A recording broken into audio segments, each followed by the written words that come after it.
Hello everyone. So today we will discuss some important point. जो भी लोग new trading में एंटर करते हैं तो उनके लिए कुछ इम्पोर्टेंट पॉइंट मैं डिस्कस करूंगा। सो आप लोग को ध्यान से सुनना है उसको। अगर आप नोट करना चाहें तो नोट भी कर सकते हैं, जो कि आपकी ट्रेडिंग कैरियर में आपको आगे हेल्प करेगी। इम्पोर्टेंट रूल्स होंगे कुछ 4-5, तो वो आपको थोड़ा सा ध्यान से सुनना है और उसको नोट करते हुए चलना है। देन आप देखोगे कि अगर आप उनको इम्प्लीमेंट करते हो डे बाय डे तो आप इजीली वहाँ पे अच्छा खासा रेवेन्यू जनरेट कर सकते हो। After some spend time 3 to 4 month, आप जब उनको प्रैक्टिस कर लोगे वो चीज़ों को, तो आप इजीली ट्रेड कर पाओगे, अच्छे से इम्प्रूव हो पाएगी। और लास्ट का डे जो था उसमें हम डिस्कस भी करेंगे कि क्या क्या सेटअप थे और किस टाइप से आप ट्रेड को फाइंड करना चाहिए। ओके, सो देखते हैं। सो नंबर 1 जो रहेगा, आपको जो रूल फॉलो करना चाहिए वो है आपका कि 3 ट्रेड मैक्सिमम आपको दिन दिन में प्लान करनी चाहिए। 3 ट्रेड मैक्सिमम, आप 3 ट्रेड आपको डिसाइड करना चाहिए, चाहे वो प्रॉफिट हो उनमें चाहे लॉस हो। ठीक है, अगर आप 3 ट्रेड डिसाइड करोगे तो उसमें होगा क्या कि आप कैपिटल ज़्यादा लूज़ नहीं करोगे आपको, बट प्रॉपर एसएल होना चाहिए डिसाइड कि भाई ये एंट्री है मेरा तो इतना एसएल दे सकता हूँ मैं मैक्सिमम। वो एसएल अगर होता है तो आपको उस ट्रेड से बाहर होना है और आपको 3 ट्रेड फाइंड करना है। जब आप डेली डिसाइड कर लेते हो कि मुझे 3 ट्रेड ही करना है, सो उससे होगा क्या कि सिंपल आप जो एंट्री है रैंडमली ट्रेड नहीं करोगे, कुछ ना कुछ उसके पीछे लॉजिक होगा। आप अपने जो भी अपना सेटअप है उस सेटअप का वेट करोगे, अपॉर्चुनिटी मिलेगी। और मैं अभी आपको बताऊंगा कल के ट्रेड में तो किस तरीके से आप अपॉर्चुनिटी का वेट करके आप 2:30 बजे 3 बजे भी आप मार्केट में एक अच्छा खासा प्रॉफिट बना सकते हो। तो स्टार्टिंग में आपको 20 30 40 पॉइंट 50 पॉइंट आपको लेके निकलना होगा ताकि आप कुछ प्रॉफिट जनरेट कर सको। देन आफ्टर आप उस प्रॉफिट पे मार्केट में, फिर जब आपके पास प्रॉफिट आ जाता है कुछ, तो उस प्रॉफिट से आप मार्केट में विनिंग ट्रेड पे आप वेट करते हो। फिर आपका जो ऑप्शन होता है वो जो आपकी कैपिटल को है आगे ग्रो करता है। ठीक है, सो नंबर 1 रूल हो गया हमारा कि 3 ट्रेड मैक्सिमम आपको प्लान करनी चाहिए a day with proper SL. ठीक है, सेकंड है जो आपका, और ये जो मैं रूल बता रहा हूँ ये ब्रेक नहीं होने चाहिए any single day. Each single day आपको जो है आपको ये चीज़ें ये पॉइंट फॉलो करने ही करने हैं। सेकंड वन है आपका मनी मैनेजमेंट। ठीक है, आपको मनी मैनेजमेंट फॉलो करना है। फॉर एग्जांपल, अगर आपके पास 1 लाख की कैपिटल है तो आपको उसको 5 पार्ट में डिवाइड कर लेना है। 20,000 के पार्ट होंगे आपके कैपिटल के, तो आपके जो 20,000 का कैपिटल का पार्ट होगा उससे आपको ट्रेड करना है। मे बी 1 लॉट और 2 लॉट आपको आ जाएंगे उसमें। तो 2 लॉट तो इजीली आ जाएंगे। अगर आप सपोज 400 का भी अगर आप ट्रेड करते हो 400 प्रीमियम का, तो आप 2 लॉट में इजीली 20,000 के अंदर जो कि आ जाएगा। ठीक है, 16 17,000 का मैक्सिमम होगा। तो आपको अंडर 20,000 की कैपिटल में आपको ट्रेड करना है 1 और 2 लॉट से प्रैक्टिस इनिशियल पे। अगर आप वो करोगे तो इजीली आप अच्छा कर पाओगे आगे, ताकि क्योंकि उसमें आपका ये रहेगा कि 20,000 से कर रहे हो तो आपका कैपिटल रिमेनिंग 80% अभी आपका बचा हुआ है। तो उसमें आपको ज़्यादा डर नहीं लगेगा कि ये लूज़ अगर हो गया मेरा तो ज़्यादा कुछ नहीं जाने वाला। ठीक है, तो वो एक कॉन्फिडेंस देगा आपको ट्रेड में, विनिंग ट्रेड में वेट करने के लिए। और एसएल में आपको प्रॉपर एसएल में निकल जाना, कोई दिक्कत नहीं है। आपकी एनालिसिस थी वो रॉन्ग हो रही है तो आपको वहाँ से निकल जाना है, लॉजिंग ट्रेड में बैठे नहीं रहना है। ठीक है और थर्ड वन है जो आपका रिस्क रिवॉर्ड रेशो। जैसे कि मैंने अभी कुछ वीडियो डाले हैं प्रीवियस 3 to 4 वीडियोस, जिसमें मैंने आपको प्रॉपर ट्रेड करके बताया। मैंने आपको उसका लॉजिक क्या है वो चीज़ें भी मैं अपलोड कर रहा हूँ, तो वो सीरीज भी आप ज्वाइन कीजिए। कैसे ट्रेड पे हम देखते हैं कि हमारा 2000 का टारगेट है बट मार्केट 1600 1700 तक आता है, और कैसे हमको लॉस दिखाने लगता है कुछ ही देर बाद। तो वो हार्ट बीट्स को हमको कंट्रोल करते आना चाहिए। एसएल हो रहा है कोई बात नहीं, इजीली आप उसको दे दो और निकल जाओ मार्केट से। अगर आपकी एनालिसिस अच्छी है, आपकी एक्यूरेसी, आपका सेटअप ठीक है, तो वो एक बार दो बार होगा, ऐसा रैंडमली और कंटिन्यूअसली आपको लॉस नहीं दे सकता है। तो आपको हमेशा रिस्क रिवॉर्ड रेशो को मेंटेन करना होगा।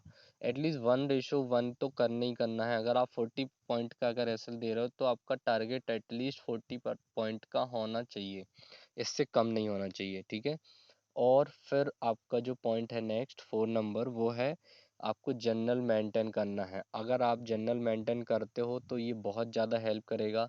सपोज़ आपने किसी सेटअप पे ट्रेड लिया, तो वो फेल हुआ या प्रॉफिट हुआ, कितने बार आपने उस सेटअप पे काम किया है, कितनी बार उसने आपको एसएल दिया है, कितनी बार प्रॉफिट दिया है। तो जब आप ये लिखोगे, नोट करोगे 1 मंथ 2 मंथ और बैक आप चेक करोगे आप अगेन, तो आपको एक कॉन्फिडेंस मिलेगा कि हाँ ये सेटअप चलता है। और फिर जब आप नेक्स्ट उस पर आप ट्रेड करोगे तो एक कॉन्फिडेंस के साथ ट्रेड करोगे। होगा क्या उसमें कि कॉन्फिडेंस से ट्रेड करोगे, साथ ही साथ धीरे धीरे आपकी फिर जो क्वांटिटी है 2 लॉट से 3 लॉट 4 लॉट, इनिशियल आपको 2 लॉट से 1 लॉट से स्टार्ट करना चाहिए। और धीरे धीरे आपको मंथ टू मंथ प्रैक्टिस करके आपको उनको धीरे धीरे 3 लॉट 4 लॉट में जो है आपको प्रैक्टिस मतलब बढ़ाते चलना चाहिए। बट आप 4 लॉट पे जब पहुंच जाते तो फिर वहाँ पे काफ़ी 6 मंथ 8 मंथ तक आपको प्रैक्टिस करनी चाहिए, सो दैट जो कैपिटल है आपकी कुछ ग्रो हो जाए और फिर आप उसके बाद आप उनको आगे इस तरीके से धीरे धीरे इंक्रीज कर सकते हो। ठीक है, एक लास्ट पॉइंट मैं बता रहा हूँ बट नॉट द लीस्ट। आपको जो है एक कॉपी बनाना है और उस पे जितने भी आपने सेटअप सीखे हैं, सपोज आपके पास 4-5 सेटअप हैं, तो 4-5 सेटअप में आपको, क्योंकि 4-5 सेटअप होंगे तो उससे होगा क्या कि 10:30 बजे तक आपको किसी ना किसी उस पे आपको ट्रेड जो है मिल ही जाएगा। ठीक है, तो वो सेटअप आपको फिर एज अ सेटअप जब बने तभी एंट्री लेनी है। ये नहीं कि मुझे लग रहा था कि यहाँ से ऊपर जाएगा या यहाँ से नीचे जाएगा, वो नहीं होना चाहिए, क्योंकि मार्केट लगने पे नहीं चलता है। मार्केट सेटअप से चलता है कि आपको सेटअप एंट्री दिलाता है। सेटअप से चलना इन द सेंस कि सेटअप आपको एंट्री दिलाएगा, सेटअप आपको एंट्री दिलाएगा, आपको एंट्रीज ले लेनी है। देन उसके बाद आपके एसएल और टारगेट का वेट करना है। ये नहीं कि आपने रिस्क तो आपने 3,000 का लिया है बट आप 500 या 600 हज़ार रुपये का प्रॉफिट लेके निकल गए, ऐसा नहीं होना चाहिए। ठीक है, रिस्क हमेशा प्रॉफिट से कम ही होना चाहिए। इन पॉइंट्स को आपको ध्यान में रखना है। अ, एक कॉपी बना लीजिए, ब्लैंक कॉपी, जिसमें आप अपने सेटअप जो भी 4-5 हो वो नोट कीजिए और उन सेटअप पे आपने पर्टिकुलर, जनरल तो आपका एक अलग होगा जिसमें आपने 3 ट्रेड किए हैं, मैक्सिमम 3 ट्रेड करने हैं, और प्रॉपर जो एसएल है प्रॉपर सेटअप के साथ, एसएल टारगेट के साथ। बट एक कॉपी अलग से बनाइए जिसमें आप सेट लिखिए, आपने सेटअप लिखिए कि ये सेटअप्स हैं मेरे, और इन सेटअप पे ही मेरे को ट्रेड करने हैं। और उससे क्या होगा कि जब आप उनमें उन सेटअप में आप 40-50 ट्रेड ले चुके होंगे, तो फिर आपको दिखेगा कि कौन सा सेटअप मेरे लिए बेस्ट है। और वो सेटअप फिर आप जब यूज़ करोगे तो फिर आप धीरे धीरे उसमें कॉन्फिडेंस आपका बढ़ता जाएगा, आपकी क्वांटिटी भी बढ़ेगी और आपके प्रॉफिट भी बड़े बड़े निकलने लगेंगे। तो पहले हमको प्रोसेस पे ध्यान देना चाहिए, देन उसके बाद अर्निंग पे ध्यान देना चाहिए। तो ये कुछ इंपॉर्टेंट पॉइंट है। जैसे आप देखते हो कि कैंडल्स पे पैटर्न्स होते हैं, लाइक जैसे इनसाइड कैंडल पैटर्न हो गया, हैमर कैंडल पैटर्न हो गया, डोजी कैंडल का पैटर्न हो जाता है जो ट्रेंड रिवर्सल को शो करता है, बुलिश कैंडल जो bullish and bearish engulfing candles होती हैं वो कुछ सेटअप होते हैं कैंडल बेस। एंड आपकी ब्रेकआउट पे होगा, जैसे सपोज सपोर्ट एंड रेजिस्टेंस का ब्रेकआउट हो गया, चैनल का ब्रेकआउट हो गया, ट्रेंड लाइन का ब्रेकआउट हो गया, और आपकी कुछ छोटी रेंज बनती हैं तो इन पे ब्रेकआउट हो गया। इन ब्रेकआउट पे सपोर्ट रेजिस्टेंस पे मैंने ऑलरेडी वीडियो बनाई है, अगर आपने नहीं देखी तो आप उसे जाके देख सकते हो। ठीक है, और धीरे धीरे हम आगे इस तरीके की लर्निंग वीडियो मैं लाता रहूँगा, और आपको प्राइस एक्शन भी धीरे धीरे सिखाऊंगा कि किस तरीके से प्राइस मूव करता है विदाउट एनी कैंडल, और ये सपोर्ट रेजिस्टेंस कैसे कैसे आप इनकी मदद से आप प्राइस एक्शन को धीरे धीरे सीखोगे। बट पहले आपको प्रोसेस पे ध्यान देना है। प्रोसेस जब आप करते चलोगे, फॉलो करते चलोगे, बड़े बड़े आप लॉस नहीं लोगे, छोटे छोटे लॉस लेते रहोगे, छोटे छोटे प्रॉफिट लेते रहोगे, इस तरीके से जो है प्रोबेबिलिटी धीरे धीरे आपकी बढ़ती जाएगी जब आपका कॉन्फिडेंस बढ़ेगा। ठीक है, तो देखते हैं हम कल के जो उस पे हमारा जो था कैसे आप ट्रेड ले सकते थे। जैसे कि मैंने बताया कि आपको इनिशियल तो आपको टाइम डिसाइड होना चाहिए कि हमारा जो भी है टाइम उस टाइम के अंदर करें। ठीक है, तो जैसे मैंने बताया था कि कल जो हमारा जो मॉर्निंग का ट्रेड था वो था ये कि मार्केट ने 1 विफ 300 400 पॉइंट गिर गया यहाँ तक 920 पे। ये कैंडल जब बनी तो इसने हैमर काइंड ऑफ कैंडल बनाई, और जब ये यहाँ से रिजेक्शन मतलब इतना ज़्यादा नीचे यहाँ तक आने के बाद, ये यहाँ तक नीचे आने के बाद रिटर्न किया तो लगा कि मार्केट अब मूव करेगा, और जैसे कि किया भी है। तो तो यहाँ पे मैं जो एग्जिट कर गया था वहाँ से 40-50 पॉइंट और ऊपर गया था, बट हमारा टारगेट आ गया था इसलिए हम वहाँ पे निकल गए थे। बट आपने देखा था उस वीडियो में, लास्ट वीडियो में, कि काफ़ी हमने वेट भी किया था, राइट। तो इस तरीके से ये हमारा मुहूर्त ट्रेडिंग का था, इसमें कुछ हुआ नहीं। 5 मिनट की कैंडल जो थी स्टार्टिंग इनिशियल, उसी के अंदर मार्केट ट्रेड करता रहा, इसमें कुछ हुआ नहीं।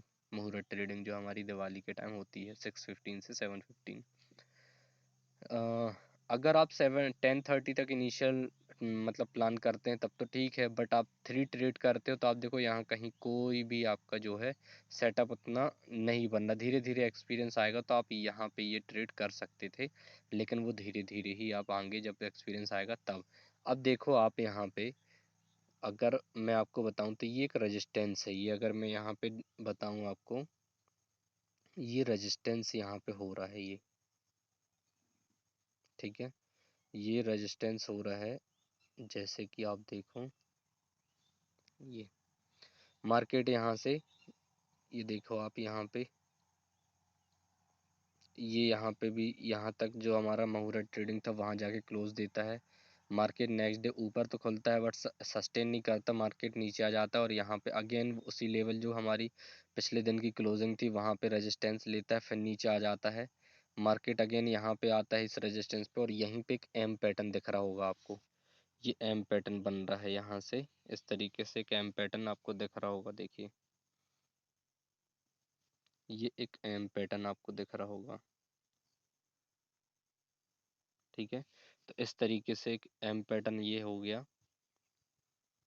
M pattern. तो एम पैटर्न हमारा रिवर्सल होता है, तो ये कहाँ पे आपका रिटर्न हो रहा है, जस्ट हमारे रेजिस्टेंस पे। और देखो आप, और बिल्कुल आपको वो चाहिए कंफर्मेशन, तो एक डोजी कैंडल बनी है ये। अगर आप 41,400 का प्रीमियम लगाओगे वहां पे देखोगे तो यहाँ पे डोजी कैंडल बनी हुई है ये, जस्ट कितने पे, 245, मतलब 245 पे डोजी कैंडल बनी। इस कैंडल को अगर आप रिस्क लेते तो 16 या 18 पॉइंट का ऐसा लग रहा था, और वन वे आप देखो कितना, 250 पॉइंट वन वे हमारा जो है मार्केट डाउन हुआ है, ठीक है। तो आप यहाँ पे एटलीस्ट 1 2 3 कैंडल तक तो आप इजीली होल्ड कर सकते थे, क्योंकि फ्लो में आया है मार्केट, और आपको यहाँ पे आई थिंक 100 पॉइंट तो इजीली आपको मिल जाते। तो इस तरीके से अपॉर्चुनिटी आप देखो कितना, 245 पे अपॉर्चुनिटी मिली है, बट क्या आप वहाँ तक बैठे हो, वेट किए हो आप वहाँ तक, तो वो मैटर करता है। तो इस तरीके से धीरे धीरे आपको मैं आगे लर्निंग वीडियो लाता रहूँगा। तो इन चीज़ों को ऑब्जर्व कीजिए, रेजिस्टेंस पे कैसे बिहेव कर रहा है, सपोर्ट पे कैसे बिहेव कर रहा है। जब धीरे धीरे आप चार्ट पे टाइम स्पेंड करोगे तो आपका इजीली आपका जो है एक कॉन्फिडेंस बढ़ेगा, और आप इजीली चीज़ें खुद बना सकते हो। स्टार्टिंग में कुछ हमें गाइड की ज़रूरत होती है, बट आप ये गाइड आप एज अ गाइड ले सकते हो, धीरे धीरे आप इजीली आगे फ्लो ग्रो कर सकते हो, राइट। तो ठीक है, ये था हमारा ये वीडियो, लर्निंग वीडियो। और जो मैंने पॉइंट बताए आपको उनको आप नोट कर सकते हो, वो आपको हेल्प करेंगी किस तरीके से, क्योंकि आप जब तक 1 साल 1.5 साल नहीं दोगे अपने आप को तो आप नहीं कर पाओगे। इजी ऐसे नहीं है कि आप 1 2 महीने बस देखे और ट्रेडर बन जाएंगे, तो इतना आसान नहीं है। अगर इतना आसान होता तो सभी लोग करते, ठीक है। तो बस आपको प्रैक्टिस करनी है, कॉन्फिडेंस रखना है, प्रैक्टिस से कॉन्फिडेंस आएगा, इजीली नहीं आता है ऐसे, तो प्रैक्टिस करते हुए आगे बढ़ना है। तो ठीक है गाइज, ये थी हमारी वीडियो। वीडियो पसंद आए तो please like and share subscribe, और जो भी सुझाव हैं तो प्लीज़ कमेंट में आप बता सकते हो, हम उस पर काम करेंगे।